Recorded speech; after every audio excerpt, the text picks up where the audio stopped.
नमस्कार साथियों, SS media 24 की टीम पहुंच चुकी है इस समय अलीपुरा।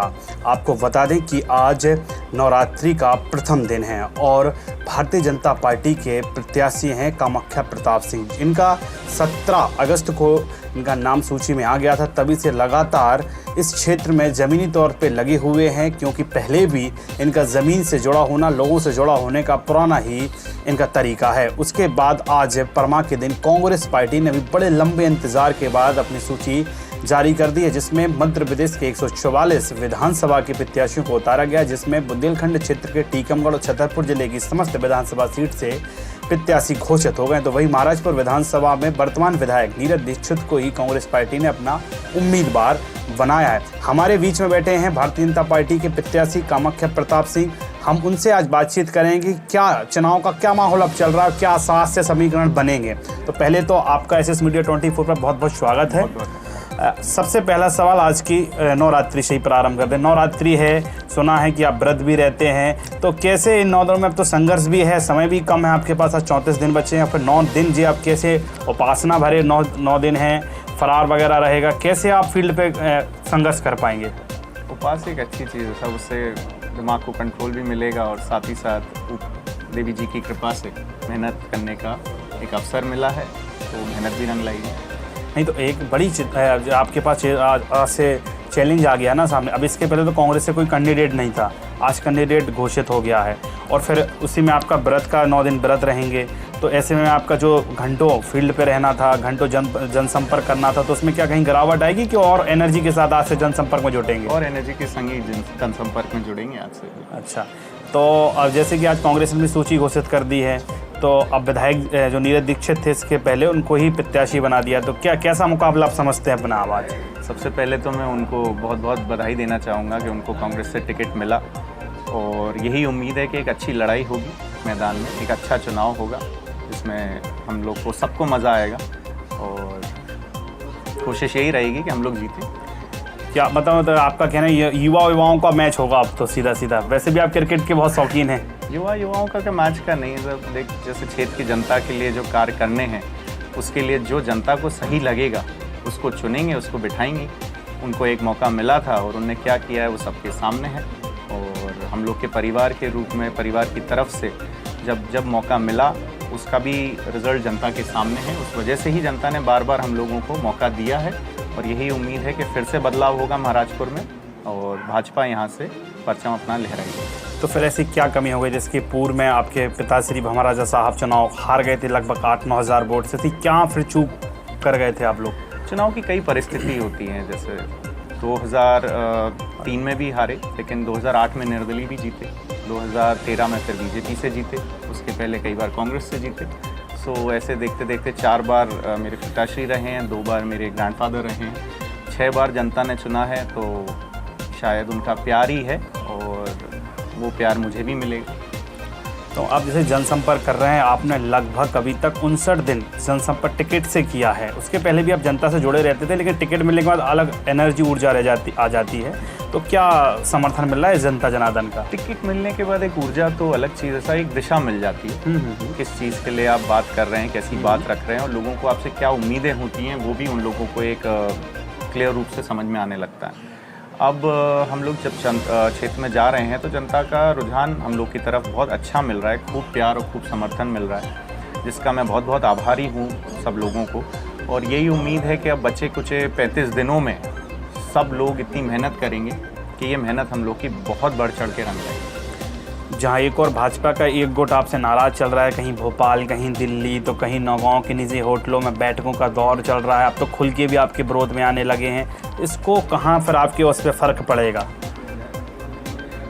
फ़र्क पड़ेगा सब, वो अपना कार्य, उनका क्या इच्छा है वो अपनी तय करेंगे और उम्मीद यही है कि वो लोग सहयोग करेंगे। लेकिन जैसे आप कह रहे हैं कि सब भाजपाई, तो सब भाजपाई नहीं हैं उस बैठकों में। अगर आप देखेंगे तो कई नीरज दीक्षित जी के समर्थक भी हैं, उनके एक जिला पंचायत प्रतिनिधि के भाई भी हैं, तो वो पूरा परिवार तो कांग्रेस से जुड़ा हुआ है, तो भाजपा से तो जुड़ा हुआ है नहीं। और कई लोग ऐसे भी हैं, भाजपा का कार्यकर्ता वो है साहब जो पार्टी का काम करता है। मेरा यही मानना है, हर इलेक्शन में अपनी सब चीज़ें छोड़ के और भूल के जो पार्टी के लिए कार्य करता है वो भाजपा का कार्यकर्ता है, तो उसमें से कई लोग ऐसे भी हैं जिनने बाकी सब पार्टियों का कार्य कर लिया होगा और भाजपा का शायद कम किया होगा। ये पूरी महाराजपुर की जनता जानती है उनको नाम से, उनके कामों से। तो व्यक्तिगत टिप्पणी में उन पर इसलिए नहीं करना चाहूँगा क्योंकि उनका कर्म है, आराम से उनको अपना फल मिलेगा। जैसे कि आपने देखा कि पथरिया माता मंदिर है आपके यहाँ से चिरवारी में, एसएस मीडिया ने वहाँ पर जांच पड़ताल की तो आपका नाम उछाला जा रहा था, बदनाम किया जा रहा था कि चंदे खा रहे हैं, समिति अध्यक्ष बना लिया अपना। और जब एसएस मीडिया पहुंची तो हाँ, तो आपका दूर दूर तक कोई संबंध नहीं है। तो ऐसा क्या एक क्राइटेरिया बन गया कि कलेक्ट्रेट तक लोगों को पहुंचना पड़ा आवेदन देने के लिए, लेकिन आप तो समिति तक में नहीं हैं? चक्कर क्या है, जो चुनाव आए थे तो ये तो उम्मीद थी कि कुछ न कुछ तो हल्ला होगा। अच्छा, तो उन लोगों ने करा अपनी जगह, लेकिन एक चीज़ उनसे ये कहना चाहूँगा कि देवी जी के स्थान पे राजनीतिक वो ना बनाते तो बहुत अच्छी बात होती। हम लोग ने उसको वो नहीं बनाया है, गांव वालों ने इकट्ठा होके उस चीज़ पे एक समिति बनाई है रजिस्टर करके, तो वो एक अलग चीज़ थी, वो उनकी इच्छा थी। और दूसरी चीज़, आप गए भी होंगे और काफ़ी लोग और भी गए हैं, तो वहाँ पे ना ही किसी प्रकार का पार्किंग का, ना ही किसी प्रकार से दुकानदारों से, और ना ही चढ़ोतरी के रूप में कोई वैसी चीज़ सामने आई। अपनी श्रद्धा से कोई चढ़ा रहा है तो वो 15-15 लोग गिनते हैं, वहाँ पे गांव के ही लोग गिनते हैं, वो लोग एक रसीद बनाते हैं, वो खाते में जमा होती है और दोनों का एक मिलन होके उसका हिसाब का ब्यौरा पूरा है। लेकिन ऐसी ओछी राजनीति की खैर उम्मीद थी उन लोगों से, तो उनने उस चीज़ पे खरे उतरे। तो उनका मैं ज़्यादा धन्यवाद ही कह सकता हूँ और तो कुछ कह नहीं सकता उन लोगों से। चुनाव समिति का हाईकोर्ट से स्टे भी हो गया, हाईकोर्ट तक मामला पहुँच गया है? स्टे नहीं है, असल में हाईकोर्ट ने शायद उसमें जानकारी मांगी है, मुझे पूरी जानकारी नहीं उस चीज़ की कि व्यवस्था कैसी हो रही, इतनी भीड़ आ रही है उस चीज़ की और हिसाब किताब की। तो जो भी जानकारी चाहिएगी तो समिति के माध्यम से वो दी जाएगी कोर्ट को, उसमें कोई दिक्कत नहीं आएगी। और पूर्ण रूप से जैसे वो फॉरेस्ट का एरिया है, वहाँ पे कोई निर्माण नहीं होना है, उस चीज़ का भी खासा ख्याल समिति और गाँव वालों ने रखा है। आप पिछले 59 दिनों से क्षेत्र में है, महाराजपुर विधानसभा लगभग 6 विधानसभा सबसे बड़ी विधानसभा है, तो क्या कमियां मिल रही हैं, क्या और होना चाहिए था इन 5 सालों में जो विकास कार्य नहीं हो पाए हैं? कि जैसे कि कांग्रेस का विधायक था, भाजपा की योजना थी, 1.5 साल लगभग कांग्रेस की रही, फिर भाजपा की आ गई, तो काफ़ी योजना से क्या लोग वंचित रह गए? क्या ऐसी आपने ग्राउंड में मतलब 59 दिन में क्या कवर किया आपने कि हम जैसे आप बनेंगे तो क्या जनता के लिए करेंगे? अब देखिए, 2 चीज़ हैं। एक तो बीच में हमारे माननीय विधायक जी ये कहने लगे थे कि सरकार हमारी नहीं है, तो सरकार हमारी नहीं होने से कुछ नहीं बात होती है। आप एमएलए इलेक्ट हुए थे, आपको जनता ने इलेक्ट किया था, आपका भी एक अधिकार क्षेत्र है, आपका एक फंड है, आप अधिकारियों के पास जा सकते हैं, 10 चीज़ें कर सकते हैं, करा सकते हैं। और भाजपा की भी गवर्नमेंट है, तो आप मुख्यमंत्री जी मंत्रियों के पास जाके आप योजनाओं का लाभ लोगों को क्यों नहीं दिला सकते? एक पैरेलल वो चीज़ चलती है, आप इलेक्ट हुए, उस चीज़ का सम्मान है, लेकिन वो उनने करा नहीं। तो अगर ऐसी दिक्कत थी तो इस्तीफा दे देना चाहिए, जैसे आपके बस की नहीं है काम, तो इस्तीफा दे देते, दूसरों के माथे नहीं मरना चाहिए। और योजनाएं जो स्टेट गवर्नमेंट और सेंट्रल गवर्नमेंट की आई हैं, उनमें इनने इंटरेस्ट लिया ही नहीं है लोगों तक पहुँचाने के, वो भी भाजपा के मंडलों द्वारा जितना जितना हो पाया हम लोगों ने उस चीज़ को जनता के बीच, जैसे प्रधानमंत्री आवास का हो, मुख्यमंत्री आवास का हो, लाडली बहना का हो, लाडली लक्ष्मी का हो, और आयुष्मान कार्ड वाला है, बहुत चीज़ें हम लोगों ने जनता तक पहुंचाने की कोशिश करी है। क्षेत्र में कई रूप से दिक्कत ये देखी गई है सर, जैसे पिछले चुनाव में इन लोगों ने जाके जो झूठे वादे लोगों से किए, लोगों ने जो समस्या बोली, इनने कहा ये हो जाएगा, वो हो जाएगा, और अभी भी उनको एक ही चीज़ शुरू करनी है। जैसे आज आपने बताया उनका टिकट हो गया। अब मैं आपको उस चीज़ पे एक बहुत अच्छी चीज़ मेरे को लगी है, तो मैं वैसे बिल्कुल बोलता नहीं है कोई चुनाव टाइम पे, बट मैं वही बोल रहा हूँ, आप कल से आप देखेंगे कि वो एक तरफ से पाँव छूना चालू करेंगे। 5 साल नहीं छुए, तो मेरा मतलब ये जनता ये भी देखे कि आपका दिल से सम्मान कौन कर रहा है और सही बात कौन कर रहा है। 5 साल तो उनने पाँव छुलवाए, तो बात रखने की बात होती है, तो वो तरीके बदल जाते हैं उनके। अभी 20 दिन 30 दिन वो एक अलग रूप अपना लेंगे सारे के सारे पूरा परिवार, और जैसे ही इलेक्शन का जैसे पिछले रिजल्ट आया तो अपने चश्मे में लग के रूप ही बदल गया था, तो वो पहचान में नहीं आ रहे थे। तो मतलब आपका कहना जो 35 दिन बचे हैं, तो इस समय अब नीरज दीक्षित अब लोगों के पैरों में होंगे, ऐसा? ये तो आप बता सकते हैं, ज़्यादा अच्छा 2018 में भी लोगों ने देखा ही था। अच्छा, एक और से सवाल है आपसे। नीरज दीक्षित का एक बड़ा आरोप लगता है उन पे कि उन्होंने पूरे विधानसभा में अपने स्वागत गेट बनवा डाले हैं, इसका क्या कारण था? कारण तो मैंने पहले भी कहा है साहब कि उनके पिताजी को बहुत शौक है अपना नाम लिखवाने का हर जगह। अच्छा, वो मेरे सम्मानीय हैं, अलीपुरा से रिश्तेदारी भी है उनकी, खैर, लेकिन उनको बहुत शौक था, तो जैसे नीरज दीक्षित अपने लड़के का नाम रखा था, तो नीरज दीक्षित ही लिखवाना था दरवाजे पे। नीरज विनोद दीक्षित कहाँ से आ जाता है? या तो आप कहना चाहते हैं आपके लड़के को पहचानता नहीं है कोई, या तो फिर आप अपना नाम दरवाजे पे चाहते हैं, वो दोनों चीज़ सामने आ जाती हैं। और मेरा ये कहना है उनसे कि थोड़ा सोच बदलें, और अब तो खैर उनके हाथ में अभी कुछ है नहीं, और शायद 3 तारीख के बाद हो भी ना, लेकिन जो फंड था उसको बेहतर तरीके से वो इस्तेमाल कर सकते थे, जो गांव की मूलभूत सुविधाओं में इस्तेमाल हो सकता था। स्कूल में बाथरूम बन सकते थे, और स्कूल की बिल्डिंगें सही कराई जा सकती थी, खेल ग्राउंड में कुछ दे सकते थे वगैरह, छोड़ के उनने सिर्फ स्वागत द्वार आप हर जगह देखेंगे, वो भी 3 लाख का नहीं बनता है, लाख 1.5 लाख में बन जाता है, जिसमें 3 लाख का इसलिए सैंक्शन कराया कि कमीशन ज़्यादा मिले। वो टीन के बस स्टैंड थे तो आधों में उनकी फ़ोटो अभी मिट गई है बारिश में, बाकी मिट जाएगी, खैर वैसा करके। तो ये 2 चीज़ों के अलावा मुझे कुछ भी देखने को, अलीपुरा में तो खैर मेरे को नहीं पता उनने कुछ दिया या नहीं दिया, चर्चाएँ बहुत रहीं क्योंकि उनके लोग बस चिल्लाते रहे, हल्ला करते रहे। खैर अपनी अपनी सोच, अपना अपना स्वाद है, सोच हिसाब से हमने कार्य किया। आपका क्रिकेट की ओर रुझान भी है और आपने देखा हो कि जैसे कि राजा यादव सिंह स्टेडियम में कांग्रेस की गवर्नमेंट थी, मुख्य अतिथि के तौर पर जयवर्धन सिंह आए थे, हो सकता है आपके मित्र भी हों वो, तो उन्होंने काफ़ी घोषणाएं की थी राजा यादव सिंह स्टेडियम की, लेकिन वो घोषणा उनके शासनकाल में भी पूरी नहीं हो पाई, इसको कैसा देखते हैं आप? सर नौगांव की तो मुझे ज़्यादा जानकारी नहीं है, खैर अगर स्टेडियम में कुछ अच्छा होता तो मुझे सबसे ज़्यादा खुशी होती है, मेरे पिताजी को भी, चाहे कोई भी पार्टी कराती है, अपने नगर में काम हो रहा है तो स्वागत है उस चीज़ का। हरपालपुर में ज़रूर सुनने में आया था जयवर्धन सिंह जी ने 1 करोड़ 1.5 करोड़ रुपए नल जल योजना के लिए दिए थे, जबकि उसके पहले वो जो राजा साहब ने, हमारे मानवेंद्र सिंह जी ने नल जल योजना सैंक्शन कराई थी, उसका ही कार्य चल रहा है, वही पूर्ण होगा और अच्छे से जल उपलब्ध होने लगेगा हरपालपुर में। लेकिन जो इनको जो पैसे आए थे, मैं जयवर्धन सिंह जी पे टिप्पणी नहीं कर रहा, बट जो यहाँ उनने भेजे थे, इनने उस पैसों का क्या किया, इन्हीं के लोगों ने ठेके लिए, ना पाइप का पता है ना पानी का, तो खैर पता है ही नहीं है। तो इन चीज़ों पे जनता भी गौर करेगी क्योंकि 2018 के पहले ये नौगांव साइड से लाए मटके अटके वहाँ नगर पालिका के सामने खूब फोड़े, खूब हल्ला करा, उसके बाद पलट के खैर शायद नहीं कर पाए होंगे। हरपालपुर की एक सबसे बड़ी विकट समस्या है, एक तो जल की समस्या और दूसरी है ओवरब्रिज की समस्या। अगर आप चुन के भोपाल पहुंचते हैं 3 दिसंबर को, तो इन दोनों समस्याओं को किस गंभीरता से आप निपटाएंगे? जैसे सब अभी आपको जानकारी होगी, हरपालपुर में एक बाईपास सैंक्शन हो गया, तो वो जो बाईपास जब बन जाएगा तो जो हेवी लोड ट्रैफिक है जो बाहर से जाने लगेगा, तो कई हद तक नगर में वो जाम की समस्या कम होगी। मैं ये नहीं कह रहा हूँ ख़त्म होगी, बट कम होगी। फिर अंडरपास का अगर कुछ हो सकता होगा तो माननीय सांसद जी, हमारे जो मंत्री जी हैं, उनसे निवेदन करके उस चीज़ को भी गौर करके रखा जाएगा, जिसमें वो नगर की वो मेन समस्या हल हो पाए और जल वाली समस्या का निराकरण बहुत जल्द हो जाएगा, जैसे ही वो नल जल योजना का काम जो 2018 के पहले सैंक्शन हुआ था, माननीय मानवेंद्र सिंह जी ने कराया था, वो कंप्लीट हो जाएगा। और जैसे किसानों की एक समस्या रहती है, हमेशा के लिए उनको मुआवजा की समस्या रहती है, उनका सर्वे सही नहीं हो पाती क्योंकि 1.5 साल कांग्रेस गवर्नमेंट रही, फिर बीजेपी गवर्नमेंट आ गई, लेकिन कांग्रेस गवर्नमेंट का एमएलए रहा, तो काफ़ी कन्फ्यूज़न जनता के बीच में और शासन के बीच में बनी रही, तो काफ़ी किसान परेशान भी इससे अपने मुआवजा खो रखे रहते हैं। तो इसके लिए आपकी क्या तैयारी रहेगी? अगर आप विधानसभा पहुँचते हैं 3 दिसंबर को, तो क्या करेंगे? इसमें सबसे ज़रूरी ये होता है, योजनाएँ तो स्टेट भी भेज सकता है, सेंटर भी भेज सकता है, लेकिन हर एक पद पे बैठे हुए आदमी का एक अपनी जिम्मेदारी अलग होती है। विधायक की अलग होती है, जिला पंचायत सदस्य की, फिर जनपद की और सरपंच की। तो माननीय विधायक जी को क्षेत्र में पटवारी साहब लोगों से बैठ के लोगों की सूचियां सही से बनवानी चाहिए थी, उस चीज़ पे गौर करना चाहिए था। और सबसे बड़ी दिक्कत क्या होती है, जैसे आपको बताएं कि जो किसानी कर रहा हो उसको तो उस चीज़ की समझ में आएगी, वो ना किसानी करते हैं मेरे हिसाब से। और आप गांव में रहेंगे तो आपको मूलभूत सुविधाएं समझ में आएंगी, गांव में कितनी देर लाइट आ रही है, कट रही है, क्यों कट रही है। वो छतरपुर रहते हैं, मतलब हैं तो हिस्सा वो छतरपुर विधानसभा के, ऐसे देखते नहीं, जैसा कि उनका तहसील के सामने बंगला भी है, उस चीज़ पे बोलते हैं कि पूरी निगरानी हम वहीं से रखते हैं सब विभागों पे। निगरानी रखने की बात दूसरी है साहब, पहली चीज़ तो आपको भी पता होगा कि उन्होंने अलॉट किसके नाम पे कराया। दूसरी चीज़ ये है कि अगर आपका गाँव में घर है तो आप अपने घर में क्यों नहीं रह सकते?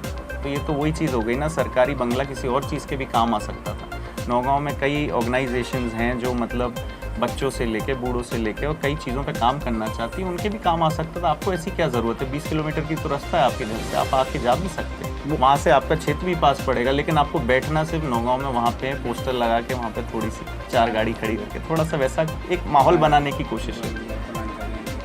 जैसे आपको देखा है कि उनका जो बंगला है वहाँ पे, तो उनका मोटो था कि विधानसभा का क्षेत्र नौगांव बड़ा क्षेत्र है, एसडीएम है, तहसीलदार हैं, जनपद सीओ हैं, बड़े बड़े विभाग लगभग नौगांव में ही विधानसभा के हैं। तो बोले इसलिए वहाँ पे रहते हैं जैसे कि लोगों को हमारे यहाँ भटकना ना पड़े, लोगों को हमारे गाँव तक ना आना पड़े, अपना डीजल पेट्रोल खर्च ना करना पड़े। डीजल पेट्रोल नहीं, जैसे अब उनके उर्दमाऊ के ही लोग उनको ढूंढेंगे तो वो नौगांव भागेंगे उनके लिए। नहीं तो उन्होंने कहा ना कि हमारे जो अधिकारी हैं वो नौगांव ही बैठते हैं, जो बड़े अधिकारी से काम होना है सर, लेकिन वो तो फ़ोन पे भी चर्चा हो सकती है अधिकारियों से। आप दौरे करेंगे, अगर लोगों के संग बैठेंगे, अगर आप झूठे वादे ना करते तो आप गाँव में जा भी पाते। आप झूठे वादे करोगे, आप जा इसलिए नहीं रहे क्योंकि आप सवाल करेगा आदमी आपसे, तो उस सवाल का जवाब नहीं है, दूसरे काम की तो बात दूसरी है। जैसे हरपालपुर क्षेत्र भी है, तो आप हरपालपुर के गाँव में बैठते, चर्चा करते, उन चीज़ों को हल करने की कोशिश करते। तो लोगों के पास जाओगे, जब तो समस्या का पता चलेगा, अधिकारी के पास पहले से बैठोगे तो लोग तो समस्या का वो लेके अधिकारी के पास आ रहा है, आपके पास थोड़ी आ रहा है। आप रास्ते में रोक के उसको चर्चा करने की कोशिश कर रहे हैं। लोगों के पास जाके समस्या पूछिए और अधिकारी को जानकारी दें, चिट्ठी लिखें। आप उसी के पास बैठे, अधिकारी के पास डायरेक्ट आदमी जाएगा तो आप तो वहीं छेंक के, आप जैसे बुंदेलखंड में छेंक के आप कहते हैं हाँ कहाँ होगा, वो चर्चा नहीं। अच्छा, एक चीज़ और बताइए, जैसे प्लान, जैसे आपकी सरकार मध्य प्रदेश में भी थी, केंद्र में है ही अभी, हाल फिलहाल आचार संहिता भी लगी हुई है, लेकिन प्लान पे जो ग्रामीण क्षेत्र के लोग यहाँ से भाग रहे हैं दिल्ली अन्य राज्यों की ओर, तो इसको कैसे रोकेंगे आप? देखिए, उसमें कई लोगों अपनी इच्छा से भी जाते होंगे सर, जैसे उन लोग को अगर बाहर पढ़ाई में भी आराम है, मेडिकल में आराम है, कई लोगों की रिश्तेदारियां भी हैं। लेकिन जैसे मैंने पहले भी कहा, हरपालपुर, नौगांव, गढ़ीमलरा, महाराजपुर में बहुत बड़े बड़े व्यापारी हैं हम लोग के, जिनकी बड़ी बड़ी मिल्स हैं, फैक्ट्रीज हैं और कई काम भी कार्य हैं जिनके, तो उनमें भी लोगों को नौकरियाँ मिली हैं, काम कर रहे हैं।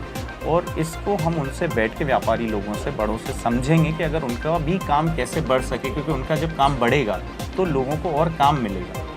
तो युवाओं जो इतना युवा जो इतने बेरोजगार घूम रहे हैं, तो इसके लिए क्या आप, जैसे आप भी युवा हैं, तो किस तरीके से जोड़ेंगे? एक और आप पे सवाल खड़ा होता है, एक सवाल में दो जवाब चाहिए आपसे। एक नौगांव का क्लब करके है, शायद आप भी कभी खेलने गए वहाँ, प्रैक्टिस करने, क्लब चौराहा नाम से फेमस है, वहाँ लोग खेलते हैं। वहाँ पे लाडली बहना पार्क बन रहा है, युवाओं ने कल वहाँ पे ज्ञापन भी दे रखा है, नगर पालिका, तहसील, लेकिन हो सकता है काम जल्दी लग जाए, टेंडर प्रक्रिया चल रही है। इस पे अभी मेरा ये पहला चुनाव है, मैं अभी इलेक्ट तो हुआ नहीं हूँ, मैं अपने चुनाव में जा रहा हूँ और मैं जनता से अपने लिए, अपने कार्यों को लेके चर्चा करूँगा। और रही बात ये क्लब वाली, तो ये एक नगर पालिका के दायरे में ये चीज़ है। अगर आवेदन दिया है सब लोगों ने, अधिकारियों को, नगर पालिका अध्यक्ष जी को, तो उस पर वो सोच विचार करके सही निर्णय ही लेंगे। जनता के अगर कोई चीज़ की समस्या आ रही है तो उनमें बैठ के आपस में चर्चा होगी और उस पर ही निर्णय उसी रूप से लिया जाएगा। नहीं, जैसे कि वहाँ पे वो ग्राउंड को ख़त्म करने की जो तैयारी चल रही है, अगर आप विधानसभा पहुँचते हैं तो फिर क्या करेंगे? मेरी अभी जानकारी में वो चीज़ है नहीं, और जबकि अगर कुछ आती है तो फिर उस हिसाब से अध्यक्ष जी से बात करी जाएगी और अधिकारियों से बात करी जाएगी। अच्छा, मैंने पूरी आपकी महाराजपुर विधानसभा से मैं आता हूँ, काफ़ी मैंने ग्राउंड लेवल पे घूमी हैं, तो जैसे आपकी कैंपेनिंग तो बड़ी मजबूत हो रही है, तो क्या अंदाज़ा लगाया जा रहा है कि मतलब कितने हज़ार से इस बार जीत होगी? कुछ है जैसे कि सब अभी कोई बता रहा था कि विधायक जी ने कुछ बोला है कि वो इतने हज़ारों से जीत रहे हैं, तो मेरा यही कहना है कि इंसान बलवान नहीं होता, समय बलवान होता है। सो 3 तारीख का इंतज़ार करेंगे, हम अपनी फसल बोएंगे और काटने के टाइम कितनी अच्छी खड़ी होती है वो समय बताएगा। मतलब तैयारी पूरी है कि मतलब 59 दिन में जो आपको एक गोल्डन समय मिल गया तो उसमें फसल हो गई है, बस केवल अब पानी लगना है उसमें? सिर्फ 59 दिनों में नहीं सर, उसके पहले से भी हम लोगों से मिलते जुलते रहे हैं, उनके बीच अलीपुरई में रहा है मेरा परिवार, हमेशा रहता है। त्यौहार हो, अच्छे बुरे में हो, सब लोगों में, तो हम लोगों ने अपना निभाया है, करा है। अब उस हिसाब से हम लोग जनता के बीच में एक चुनाव प्रक्रिया में जा रहे हैं। व्यक्तिगत संबंध सबके अलग है, चुनाव प्रक्रिया में जा रहे हैं। लोग जो अपने लिए और क्षेत्र के लिए सही समझेंगे वो ही निर्णय लेंगे, और मुझे पूर्ण भरोसा है कि जनता इस बार सही निर्णय लेगी और बदलाव महाराजपुर में ज़रूर करेगी। आपके जनसंपर्क में भाजपा के लोग नहीं दिखाई देते हैं, भाजपा के लोग मीन्स पदाधिकारी, और इस विधानसभा से मलखान सिंह जो आपके भारतीय जनता पार्टी के चलाते थे, वो भी टिकट मांग रहे थे। उन्होंने कहा जिसको टिकट मिल गया हम उसके साथ हैं। फिर उन्होंने राजनगर से मांगा, उन्होंने कहा जिसको मिल गया हम उसके साथ हैं। वो सभी, जैसे आपके 3 विधानसभा के पहले हो गई थी, राजनगर, महाराजपुर और बड़ा मलहरा, वहाँ तो देखे गए वो, लेकिन आपके साथ किसी कैंपेनिंग में कोई फ़ोटो में नहीं देखे जा रहे, क्या कारण है? सब लोग अपनी अपनी जगह, अपने अपने क्षेत्र में कार्य कर रहे हैं सर। और दूसरी चीज़, जितने भी गढ़ीमलरा, महाराजपुर, हरपालपुर, नौगांव के वरिष्ठ कार्यकर्ता लोग, जैसे कि मैंने पहले कहा, जो पार्टी का हमेशा काम करते रहे हैं, कुछ कारणवश हो सकता है वो लोग उन चीज़ों बीच में दूर रहे हों, ना कि कोई व्यक्तिगत कारण की वजह से, अपने अपने व्यक्तिगत बीमारी या किसी वजह से अब जिनकी तबीयत ठीक है वो लोग आने लगे हैं। और बड़े लोग भी, सब लोग हम लोग के संग क्षेत्र में जा रहे हैं।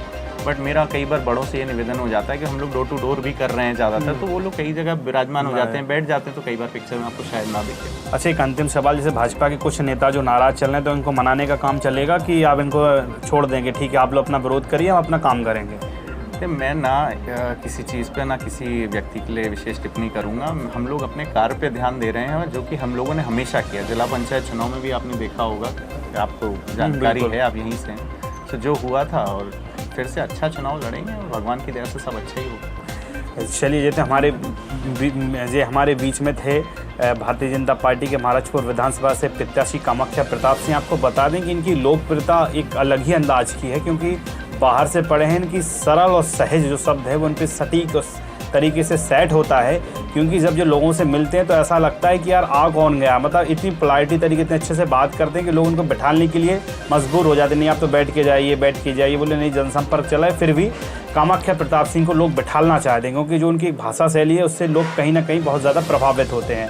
तो हमारे एसएस मीडिया 24 के साथ उन्होंने बात दी। उन्होंने कहा कि जनता ज़रूर इसका जवाब देगी और आने वाली 3 दिसंबर को जनता के जो परिणाम खुलेंगे तो उसमें कहीं ना कहीं कामाख्या प्रताप सिंह जीत के भोपाल की ओर पहुंचेंगे। और जो उन्होंने अपने इस सर्वे में देख रहे हैं, जो अपने जनसंपर्क में कमियां आ रही हैं, उन कमियों को दूर करने का कार्य करें। खैर, लेकिन खुल के तो इसके पहले जो क्षेत्रीय विधायक नीरज दीक्षित, उनके लिए बोला तो नहीं, लेकिन दबी जबान में उन्होंने कहा है कि ठीक है, वक्त है, अपने अपने में लोगों को काम करने का तरीका अलग रहता है और उनको मौका था, उन्होंने काम किया, लेकिन जो अपेक्षा जनता को थी उससे कहीं ना कहीं वो सरकार का हवाला देते हुए नजर आते रहे। एसएस मीडिया 24 के साथ शिवम साहू के साथ दुर्गेश रजक की खास रिपोर्ट।